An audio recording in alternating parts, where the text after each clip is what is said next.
Scéal an chuamach le fólam creathnatha le faitíos éidir a dó.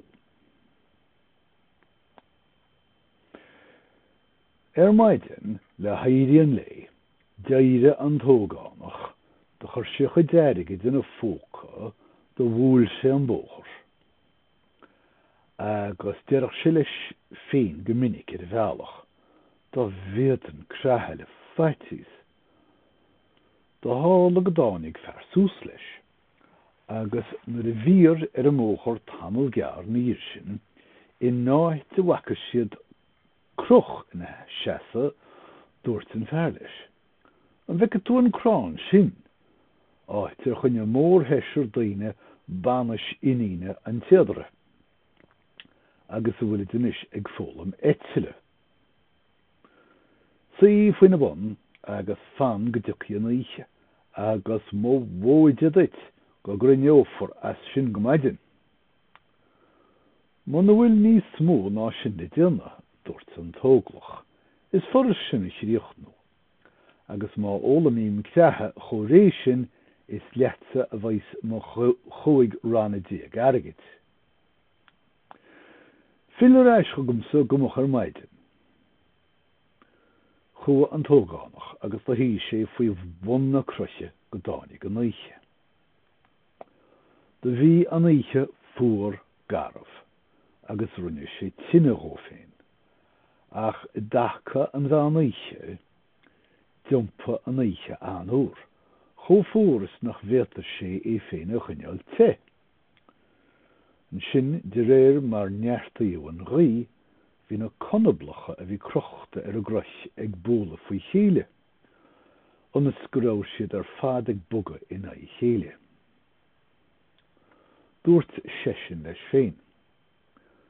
Tá mé ionanas a bhí roichte ar aine tine, mar sin céan cuma is cóid a bheith ar na daoine seo thús ar a grois. Tá ite crisnú agus tá gísca an fiacalóra.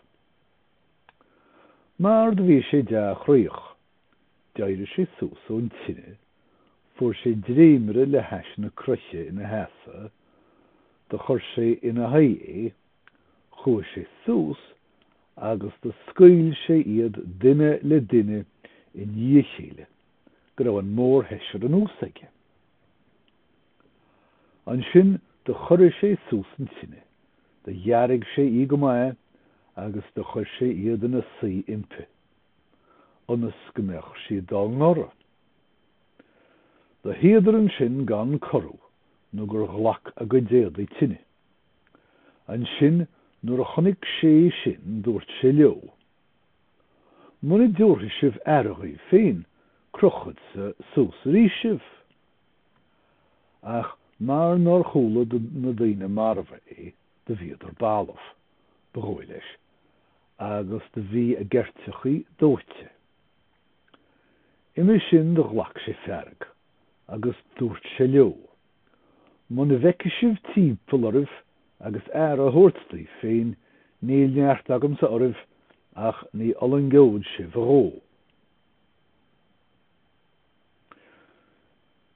Deire sin, rug sé iad duine le duine, agus de chruch sé sús iad in san áit sa chéana mar bhí siad héna. Ní dhiair sin dill sé ar ais, do hí sé ar aine tine agus do hit súan ar. Maidin tréis sin, tháinig an fear ar ais chuige, go bhfeiceadh sé ceann chuí ar chaise an oíche, nó ar chreise le faitíos. An sin dúirt an fear, túrdum a chuid ranna airgid, anis tá mé cínte go bhfuil is agad céirdaí crisnú le faitíos. Dreagar an tóglach agus dúirt sé, cé chuí a mecha is agam le crisnú, nóir na nár labhar siad san hús focail ó dimathú. Agus mar bhí an oíche cho crú agus cho fórsin do thug mé an úsiad, agus do chur is ar aine tine iad chun go ndéanadaí sin ngóra, agus an sin do ligeadar dá gertechaí bheith dóite. An sin chonig an fear, nach raibh sé ná an tairgid a bheith aige an lá sin. Dime sé in a bhealaíomh ag rá le sin, níach mé éon air a riamh mar is sin. Dime an tóglach mar an géana ina bhóchar, agus é ag rá le sin, och, dá bhead an crisnú le heagla. Tháinig cearéirí éigean súsle ar a móthar, súsleis ar a móthar. De chúla sé é ag rá na cainte seo. Mar de bhí iontas cén cineál duine bhí an a bhí an gcaint sin, diafra sé é. Cíhí tusa. Nílas agam, dreagar an tóglach.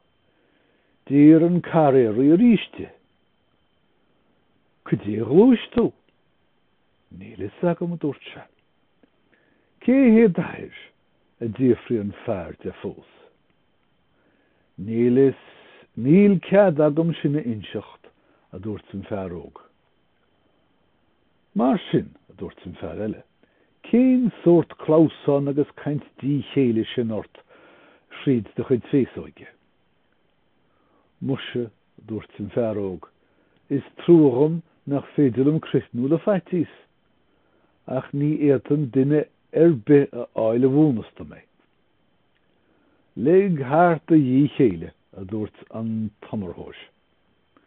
Agus tarliomsa agus féchad an bhétatsa duine éigean a áile thuispeannas duit crisnú le scanra. De glúis an tógánach leis an amparthóir, nó go dámadar go tíosta, an áit a ráidir leis an íche a chaithh. Chó lú agus a chuair sé isteach in sa siomra, dúirt sé de glór ard, ó dá bhead an crisnú. De chúla fearr tinné, agus rinne sé gáire, agus dúirt sé leis. Má tá tóir agad ar sin, bheitid sa bailachait le na dhéanú, cred mé. Bí a dá host, dúirt spenad sí le na fearr. Is am mé buachal misnú le dí go dír le dul an sin, agus ba mór an pecha agus an trúi, do chúile breatha an iróig nach bheiceach siad solas an léigil ag go brach. Ach dreagar an tóglachaí, agus dúirt sé. Is cumliom cén chuntóirt atá mé le dul shríd, dag mé an baile le fólam. Ní thug sé suaimhneas de airití nó gur inis sé ró an stáir seo. Slí gearras seo, dúirt an fearr, tá cusleán agus tá sé faoi bhálacht, agus mo bhóideagat duine be a chaithach trí oíche i ní chéile go bhfuil mói sé é. Umara ina cheann sin de gheallan ria inín a fósa de cé be duine a chaithach trí oíche an. Leis sin tá sí bhráibh óga is breatha thuispeán an ghrian a riomhí féinise. Agus in éineacht le sin tá teisce mór a bhálachan sa gusleán, agus droch spiridde ag fara na cistí. Is fada le na taobh sí go bhhainfaí duine bit trí oíche sa gusleán. Mar gheall má theachna sé an bás go mbeidh siad san sir, agus go ndéanfaí duine sefir, agus go ndéanfar duine sefir as duine bocht. An ábhar sin is iomaí bóchal má i dtíoch leis cheanna agus a chua an, ach ní réil éon duine acha ó hin. Maidin lár na bhárach, chua an tóglach os córan rí. Agus bháil cead le labhartdó, dúirt sé leis. Má ríos ma hiarna, tháinig méad a láthair i gcíre impiort. Sí sin cead a áil dit dul isteachchan sa gusleán, agus ó tharla tá sé agat le thomaí blianta dúnta, agus nach bheitach éon duine marachtan an, agus éon duine dá neacha an ní riil sé ó hin, rachach mise an, agus fichid sa céirta étas mé dhéanam.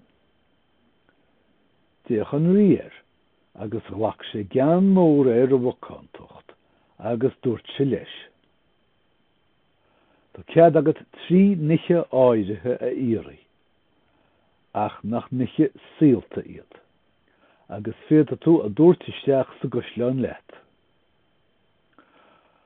An sin dreagar sin rí agus dúirt sé. Sin, tinne an hiadrod, an dar ní chlár tornadóra, agus tíbhán le gear le scín féin, agus an tresrod tíbhán súpéis. Catú sin na áil a dúirt an rí, an sin thug sé áardú na nithe seo tholáthar agus a bháilinn sa gusleán. Do rinneú sin. Sin deire chuid a dó din scéil seo, agus ball tasad trí mé chuid a trí an chuid dearnach din scéil.